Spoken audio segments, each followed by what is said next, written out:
Hello everyone. तर आपल्याला शर्वरी यांची डिमांड होती की कोफ्ता बनवा म्हणून दाखवा रेसिपी. तर त्यासाठी मी घेतली इथं पत्तागोबी. त्याचे आज आपण कोफ्ते बनवणार आहोत. तर हे पत्तागोबीला आपण बारीक बारीक चॉपरमध्ये कट करून घेऊया. अशा प्रकारे मी चॉपरमध्ये आपली पत्तागोबी बारीक करून घेते पूर्ण आणि एका बाउलमध्ये सगळं काढून घेते. कोबीचं बारीक करून घेतले चॉपरच्या साह्याने. तर तुमच्याकडे चॉपर नसेल तर तुम्ही किसनीने किस करून घेतला तरी चालेल.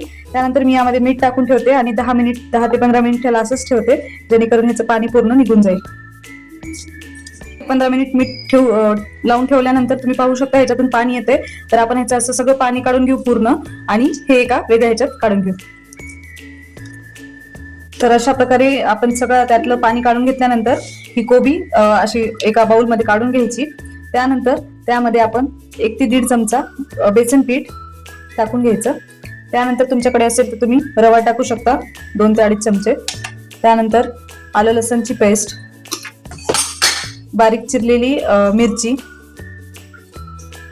नंतर त्यामध्ये आपण धने, जिरे आणि सोप थोडीशी ओबडधोबड कुटून घेतली होती ती टाकून घ्यायची, जेणेकरून छान लागतं ते आपलं जे कोफ्ते आहेत ते. त्यानंतर अर्धा चमचा हळद, 1 ते 2 चमचे लाल तिखट, तुमच्या चवीनुसार टाका, तुम्हाला जेवढं हवंय तेवढं. मध्ये थोडंसं धनिया पावडर,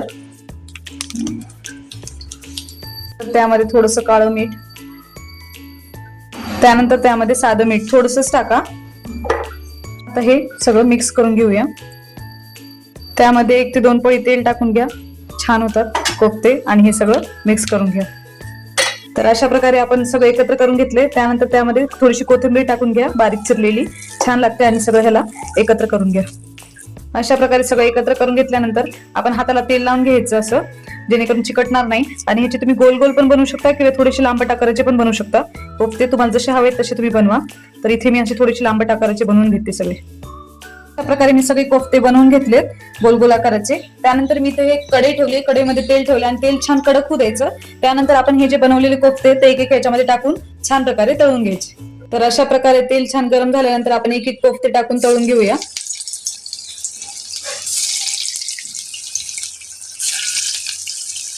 याला हलवून नाही घ्यायचं, जेणेकरून तुटण्याची शक्यता असते. थोडेसे तळू द्यायचे आणि मग याला पलटी करून घ्यायचं. बघू शकता अशा प्रकारे मी माझे सगळे कोफ्ते तळून घेतलेत. त्यानंतर आपण ग्रेव्ही बनवूया. इथे आता आपला मसाला तयार करून घेऊया. त्यासाठी मी घेतले दही. दह्यामध्ये आपण अर्धा चमचा हळद टाकून घ्यायची. त्यानंतर त्यामध्ये 1 ते 2 चमचे लाल तिखट तुमच्या चवीनुसार टाका, तुम्हाला जेवढं हवंय तेवढं.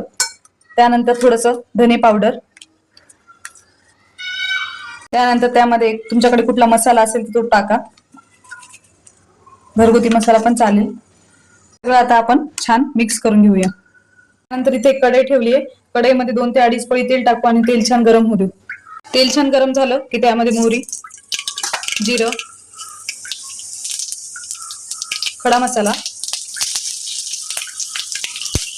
त्यानंतर थोडासा कढीपत्ता, मिरची.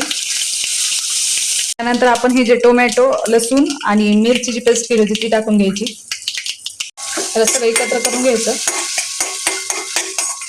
त्यानंतर त्यामध्ये आपण हे जे सगळे मसाले दह्यामध्ये मिक्स केले होते ते पूर्ण टाकून घ्यायचे. अशा प्रकारे सगळं एकत्र करून घ्यायचं.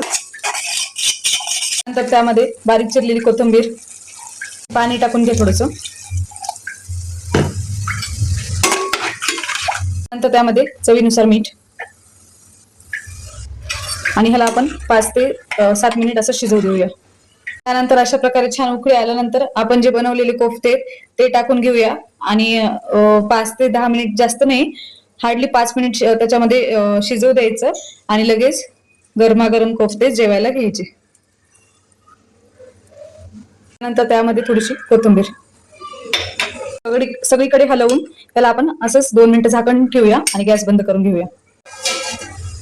तुम्ही बघू शकता किती छान प्रकारे आपली ही कोफ्त्याची भाजी तयार झाली आहे. तर तुम्हाला आवडली असेल तर एकदा नक्कीच ट्राय करा आणि कमेंटमध्ये सांगा कशी झाली. थँक्यू.